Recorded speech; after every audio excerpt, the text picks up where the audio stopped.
If your Acer Enduro T1 is showing a blue screen, this tutorial walks you through effective troubleshooting steps to fix Windows crashes and improve system reliability. So whether you're performing updates, you're getting an IRQR not less or equal message, K-mode exception not handled, kernel data in-page error, a lot of errors pertain to this problem, and we're going to go ahead and jump into what should hopefully be a pretty straightforward process, guys, and we're going to go ahead and jump right into it. So first thing I'd recommend doing would be to actually go ahead and boot to the troubleshooting utility on Windows 11. So if you do a hard power off 3 times in a row, Windows should automatically attempt to launch the starter prepare utility.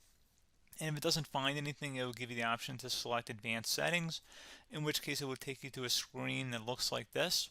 Now, if it does not take you to a screen that looks like this, or you're unable to get to that, you can also download the Windows 10 Media Creation Utility, or Windows 11. They probably will make a creation utility for Windows 11 at some point. And it doesn't really matter. You can actually run the Windows 10 utility on Windows 11 as far as I'm aware. And you should be able to run the troubleshooting utilities built in within it. So you just would go ahead and download it to an ISO file and then burn it to a DVD or USB. It'd have to be about 4 gigabytes or more. It couldn't be a small USB flash drive, and it couldn't be a CD. It'd have to be a DVD. And then you'd boot your computer from it. So depending on the computer manufacturer, you'd have to tap a different key on your keyboard in order to launch that menu, in order to select what boot drive you want to go off of. So it could be anything between the escape key, F2, F8, F12, for example, and those are the function keys on the top of your keyboard. So you may have to just do a little bit of trial and error. Shouldn't take you more than a couple minutes. Googling it would probably be best before you even begin. But anyway, we're ready to go ahead and jump right into it. So we're on the choose an option page. So these will look very similar whether you're booting from it directly within Windows itself, or if you're plugged in a USB flash drive with the media creation utility installed and you selected the recovery option. So when you are setting up your Windows 11 installation or Windows 10, depending on the drive you're using, there should be an option to repair your computer in the bottom left corner of the dialog window, one of the first screens that comes up. You go ahead and select that, and then it would take you to a troubleshooting screen like you see here.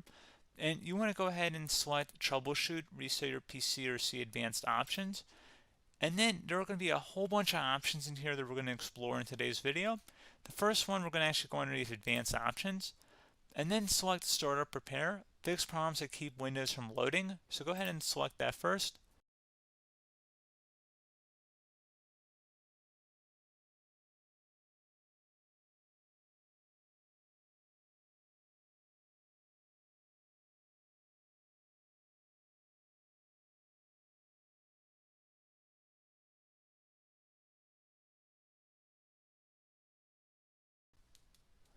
Okay, so you can see it could not repair our PC. That was our first option we could try. Something else, if we go back into advanced options here and then select troubleshoot, we're going to go underneath advanced options again. You can go ahead and actually access safe mode by selecting startup settings. And then if you select the restart button, you have the option on the screen select safe mode with networking, which will give you a key on the screen. It'll tell you which key to press to enter that. I believe it's the F7 key. It'll do that for you. I'm not going to go over that in today's tutorial because I don't really want to go into safe mode, but you're more than welcome to attempt that by going into here and then selecting restart. Again, it'll launch another screen. It'll say what key do you want to press, and it'll give you like 7 or 8 different options, and you want to select safe mode with networking. There's also an option for a command prompt too, but that's going to be something we're going to cover later in this video, and we don't even have to go through that in order to access it. So that's why I'm not going to really push for that, because unless you know exactly what's causing the problem, you probably don't need to go into safe mode.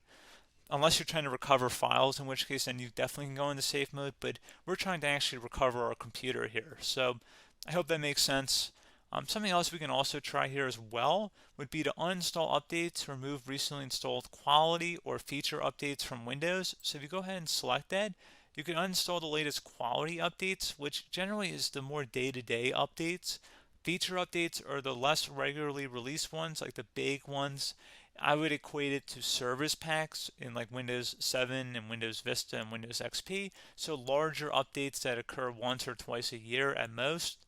And the quality updates are more just a regular update. So probably obviously depend. It'll take longer if you're going to try and uninstall the latest feature update versus quality update, and maybe you don't need to go back that far. So just giving you guys a couple pointers with that. Something else you can also look at here, and we're going to jump into the command prompt in a little bit, but you can select System Restore, which will use a restore point recorded on your PC to restore Windows.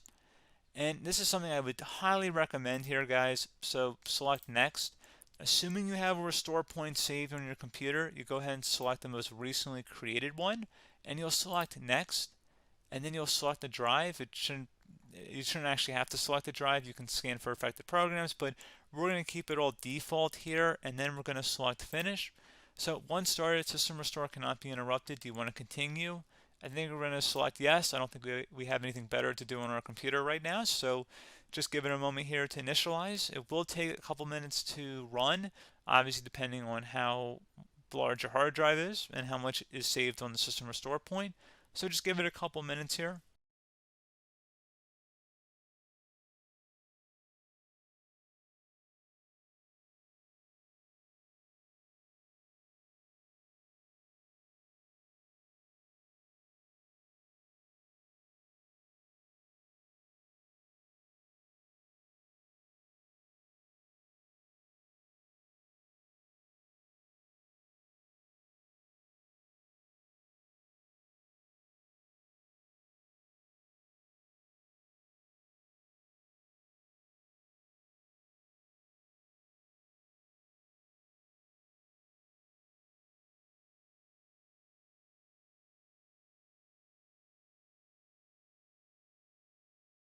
Okay, so you can see System Restore completed successfully.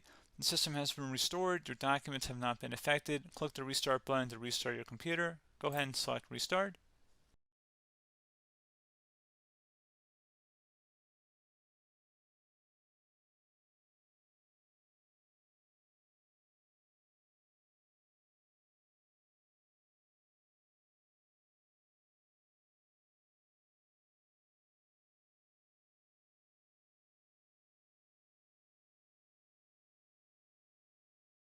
Okay, so you can see the system has been restored successfully.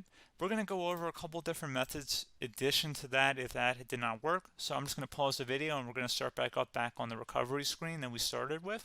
Okay, so a couple other things we can try here too. If you go back into troubleshoot, you can select reset your PC, let you choose to keep or remove your personal files and then reinstalls Windows. You can select to keep my files, which will remove apps and settings but keeps your personal files. You can also select remove everything, which will remove all of your personal files, apps, and settings. So this is more of a factory reset, the second option here. First option, it should not delete all of your personal files. However, it will pretty much clear most of your programs. And keep in mind, there's no guarantee that your information, number one, is even still available and easily recoverable on your computer to the point that you actually would be able to recover anything. And the second point is that there's always a chance that it won't actually recover and it will just do a factory reset anyway. So there's no guarantee that actually would keep your files anyway. So I would recommend trying to get a recovery tool and backing that up first before selecting it anyway. But again, those are a couple different options. And then something else you can try here if you go back to the choose an option. Another option, if you go underneath choose an option and select troubleshoot, advanced options, and now select where it says command prompt. Okay, so the first thing we should do is type our main hard drive here. In most cases, it should be the C drive. So you just do a C colon and then hit enter on your keyboard. So once you're underneath the C drive, we're going to type in dir and then hit enter on your keyboard. It should have program files, users, and Windows all in there. That's how you know you're in the right directory.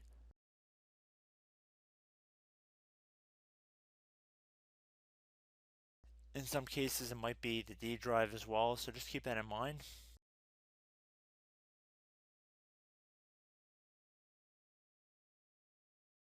Next thing we're going to do is type in cd space / Windows / system 32 / config,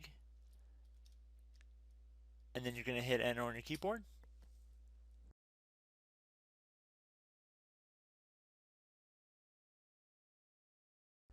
So now you're going to type md space backup.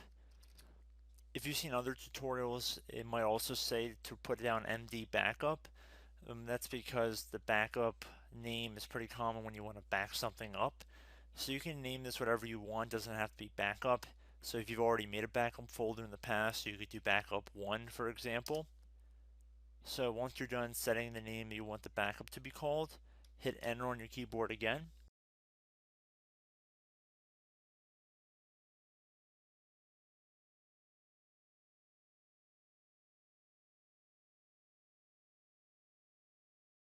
At this point you want to type copy, C-O-P-Y, space, then you want to do the star symbol above the 8 key, then do a period or a dot, whatever you want to call it, then another star sign, and then another space, and then type backup, and then hit enter on your keyboard.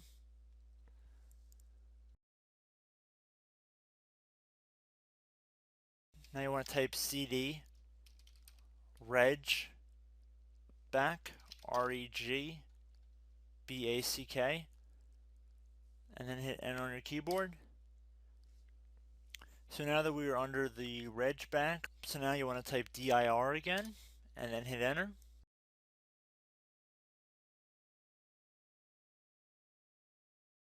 So now at this point we're going to type copy again. So copy, space, star sign, dot, another star sign, space, and then 2 dots. So we're going to type copy, space, star sign, dot, sign, star sign, dot, dot, and then hit enter on your keyboard again. So for overwrite, you want to overwrite all. So type A on your keyboard, so capital A, and then hit enter on your keyboard.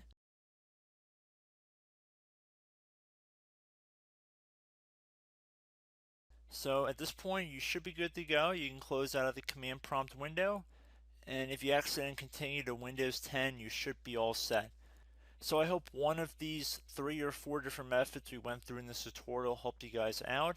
Again, I'm not sure if you guys heard me earlier, but try to go back into your safe mode if possible and uninstall any programs you know might be conflicting with the Windows startup if you can get into safe mode.